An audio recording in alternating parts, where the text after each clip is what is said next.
Day 13ലേക്ക് എല്ലാവർക്കും സ്വാഗതം. നമ്മൾ ഇന്നിവിടെ ധനുരാസനയാണ് പരിചയപ്പെടുന്നത്. ബോ പോസ് എങ്ങനെയാണ് ചെയ്യുന്നതെന്ന് നോക്കാം. കമിഴ്ന്ന് കിടക്കുന്ന സ്ഥിതിയിലോട്ട് വരിക. രണ്ട് കാലുകളും മുട്ടുമടക്കി ഓരോ കൈകള് ഓരോ കാലിന്റെ കണങ്കാലിലായിട്ട് ചേർത്ത് പിടിക്കാനായിട്ട് ശ്രമിക്കുക. സാധിക്കുന്നവർ പിടിക്കുക. ശേഷം ശ്വാസം എടുത്ത് തലയിൽ നെഞ്ചു ഉയർത്തുക. പതിയെ കാലും സാധിക്കുന്ന പോലെ ഉയർത്തുക. സാധാരണ ശ്വസനം നോർമൽ ബ്രീത്തിങ് മെയിൻറ്റെയിൻ ചെയ്യാം.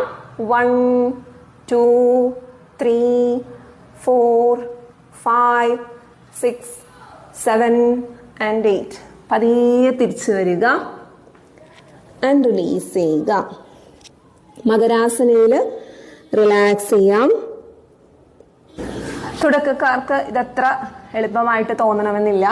ചെയ്യാൻ സാധിക്കുന്നത് പതിയെ പതിയെ ബാക്ക് ബെൻഡിങ്ങുകൾ, ഭുജംഗാസനയും ശലഭാസനയും എല്ലാം ചെയ്ത് ശരീരത്തെ വഴക്കി കൊണ്ടുവരാനായിട്ട് ശ്രമിക്കുക.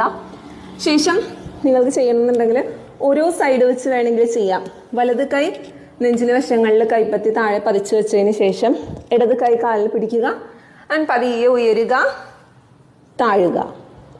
അതേപോലെ എതിർവശം ഒരു കൈ സപ്പോർട്ട് കൊടുക്കുക നെഞ്ചിന് വശത്ത്, നമ്മൾ ഭുജംഗാസനയിൽ വെക്കുന്ന പോലെ. ശേഷം ശ്വാസം എടുത്ത് ഉയരുക. ചിലപ്പോൾ കുറച്ച് മാത്രമേ പറ്റുള്ളൂ. ആ രീതിയിൽ ചെയ്ത് നിങ്ങൾക്ക് പരിശീലിക്കാവുന്നതാണ്.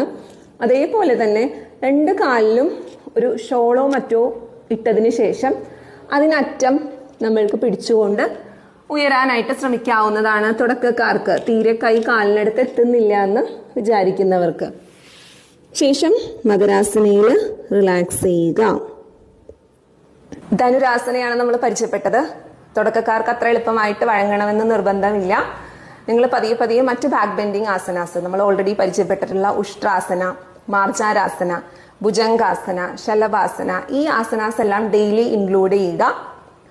അതിനുശേഷം പതിയെ ഈ പറഞ്ഞ ധനുരാസന പരിശീലിക്കാനായിട്ട് ആരംഭിക്കുക.